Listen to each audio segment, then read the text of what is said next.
अग्नि का सोचा गया है बाहर। रोहन को देती है नींद न लगने की दवा और ये बात अब रूही को पता चल चुकी है। रूही जो है जल्दी अब सभी को बताएगी कि अग्नि बहुत ही गलत कर रही है रोहन के साथ। वो बस अपना मतलब पैसा बनाने के लिए वो सभी लोगों से रोहन से प्रवचन करवाती है और वो उसे याद दिलवाती है ताकि वो ज़्यादा से ज़्यादा पैसा कमा सके। और इसीलिए उसने उस बच्चे का नाम भी दिव्य बच्चा रख दिया है, क्योंकि वो बार बार उससे प्रवचन याद करके, उतना छोटा बच्चा है, प्रवचन याद करवा के वो सभी लोगों में सुनवाती है। उसके बाद सभी लोगों से बहुत सारा पैसा देते हैं और उसे दिव्य बच्चा बताकर वो सभी लोगों के घर प्रवचन के लिए ले जाती है। उससे बहुत सारा पैसा उसे मिलता है। ये बात अब रोही को बहुत अच्छे से पता चल जाएगा। अब ये बात वो नाहर को भी बताने वाली है, क्योंकि उसकी टोकरी से एक दवा मिली है जो कि नाहर और रूही के अनजाने में ही अग्नि उसे रोहन को खिलाती है और ताकि उसे नींद ना आए।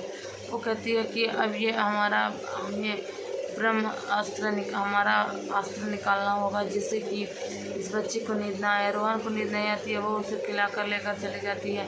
तब रूही देखती है कि उसका कमरा बहुत ही ज़्यादा बिखरा होता है और उसके बाद वो कहती है कि सही कर देती है। वहीं पर उसे वो दवा मिलती है और वो दवा देखती है तो एक में तो कुछ नहीं लिखा था, दूसरे में देखती है तो कहती है कि ये दवा तो इसी की तरह दिख रहा है। वो उसे सर्च करती है तो एकदम हैरान हो जाती है, क्योंकि वो बच्चे को बहुत ज़्यादा नुकसान पहुंचा सकती है, बच्चे को कमज़ोर बना सकती है, उसकी बुद्धि को भी कमज़ोर बना सकती है। लेकिन इससे रूही नाहर और रूही बिल्कुल अनजान है, लेकिन अग्नि को क्या फ़र्क पड़ता है। अग्नि को कुछ फ़र्क नहीं पड़ता है कि कैसे जो है नाहर और रूही से छुपकर अग्नि भगवान को बहुत ज़्यादा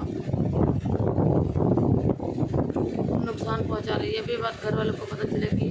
आज तो अग्नि ने भी कह दिया कि मैं इसकी माँ हूँ और उसकी माँ का रंग जैसा है वैसा ही रोहन का रंग भी। तो नाहर कहता है कि उसकी माँ का रंग भले ही कैसा भी रंग उसका मुझे नहीं पता, लेकिन इसका मन सुंदर होगा, उसकी माँ की तरह बहुत मन। ये बात भी समझ जाएगा। तो देखना बहुत ही ज़्यादा इंटरेस्टिंग होने वाला है दोस्तों, कैसे रूही और नाहर मिलकर रोहन का विश्वास जीतते हैं। और उसके बाद वो लोग कहते हैं कि इसे पढ़ने की उम्र में अग्नि उससे प्रवचन याद करवाती है ज़बरदस्ती, और वो सोता रहता है फिर भी वो उसे नहीं छोड़ती है।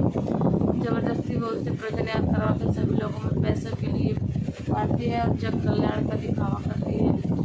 वो कहती है बहुत अजीब बात है, कभी जिस अग्नि ने कभी भगवान के सामने एक दिया तक नहीं जलाया, वो जो है भगवान की इतनी बड़ी भक्त भाई सब पूजा पाठ कर रही है, वो जग कल्याण का दिखावा करके मेरे भगवान को उनसे छीन लेकर चली गई और उसके बाद वो पैसे कमाने के लिए उसका इस्तेमाल भी करती है। अब देखना इंटरेस्टिंग होने वाला है कैसे जो है रूही अपने रोहन को बचाती है अग्नि से, और अग्नि आगे क्या करेगी नाहर के साथ रहने के लिए।